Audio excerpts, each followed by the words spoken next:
প্রথম থেকে এই ইসির গঠন প্রক্রিয়া নিয়ে প্রশ্ন রয়েছে। ইসি একটা রাজনৈতিক দলের দিকেই বেশি ঝুঁকে গেছে। এই ইসি দ্বারা একটা নিরপেক্ষ সুষ্ঠু নির্বাচন সম্ভব কিনা এই প্রশ্নও মানুষের মধ্যে কিন্তু তৈরি হচ্ছে।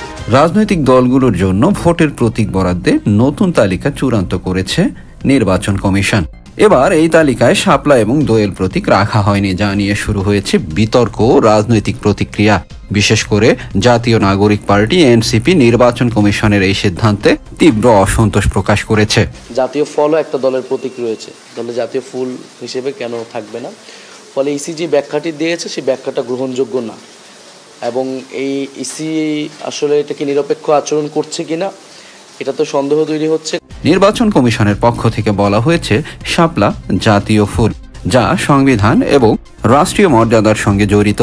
নির্বাচন কমিশনার আব্দুর রহমান এল মাসুদ জানিয়েছেন, জাতীয় প্রতীক হিসেবে শাপলার মর্যাদা অক্ষুণ্ণ রাখতেই এটি বাদ দেওয়া হয়েছে।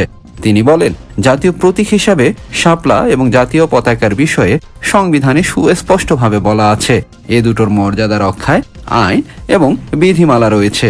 সে অনুযায়ী শাপলা নির্বাচন পরিচালনা বিধিমালার তফসিলে রাখা হবে না।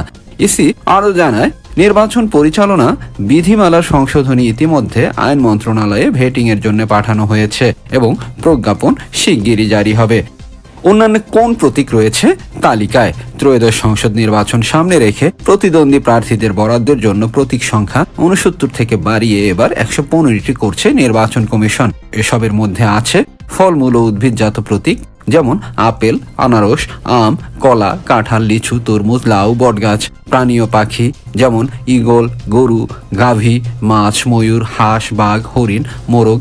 গৃহস্থালীয় প্রযুক্তি, যেমন টেলিভিশন, ফ্রিজ, সেলাই মেশিন, মোবাইল ফোন, টেবিল, ঘড়ি, কম্পিউটার।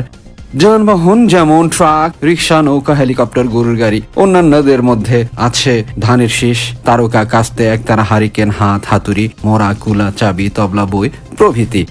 জাতীয় নাগরিক পার্টি এনসিপি বলছে, তারা আইনি ভিত্তি বুঝেই দলীয় প্রতীক হিসেবে শাপলা চেয়ে আবেদন করেছে। তাদের দাবি, শাপলা শুধুই জাতীয় ফুল নয়, জাতীয় প্রতীকের একটি অংশ মাত্র, যার ব্যবহার নির্বাচনে নিষিদ্ধ নয়। এনসিপির আহ্বায়ক নাহিদ ইসলাম বলেন, যে মুহূর্তে এনসিপির পক্ষে গণজোয়ার সৃষ্টি হয়েছে সেই মুহূর্তে ইসির এমন ভূমিকা তাদের নিরপেক্ষতাকে প্রশ্নবিদ্ধ করে। তিনি আরো বলেন, আমরা আইনগতভাবে ব্যাখ্যা দিয়েছি, শাপলা প্রতীক হতে কোনো বাধা নেই, কিন্তু ইসি সেই যুক্তিগুলো আমলে নেয়নি। এনসিপি মনে করে নির্বাচন কমিশনের ব্যাখ্যা গ্রহণযোগ্য নয়। তারা যুক্তি দিয়েছে, যদি শাপলা জাতীয় প্রতীক বলে বাদ দেওয়া হয় তাহলে ধানের শীষ কেন থাকবে? এমনকি এই যুক্তিতে তারকা বা কাঁঠালও নির্বাচন কমিশনের প্রতীক তালিকায় থাকতে পারে না। এনসিপির উত্তরাঞ্চলীয় সংগঠক সার্জিস আলম বলেন, শাপলা যদি প্রতীক হতে না পারে তাহলে ধানের শীষও হতে পারে না, কারণ ধানের শীষ, পাট পাতা, তারকা সবই জাতীয় প্রতীকের অংশ।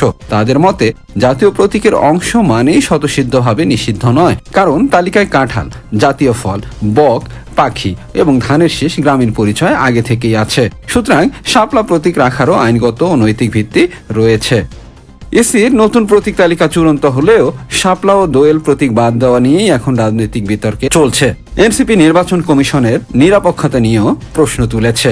আগামী দিনগুলোতে এই বিতর্ক কতটা বিস্তৃত হয় এবং ইসি নিজেদের অবস্থানে অনড় থাকে কিনা সেটি এখন দেখার বিষয়। এ বিষয়ে আপনার মতামত কমেন্ট করে জানান। দ্য রিপোর্ট.লাইভ চ্যানেলটি সাবস্ক্রাইব করে আমাদের সঙ্গেই থাকুন।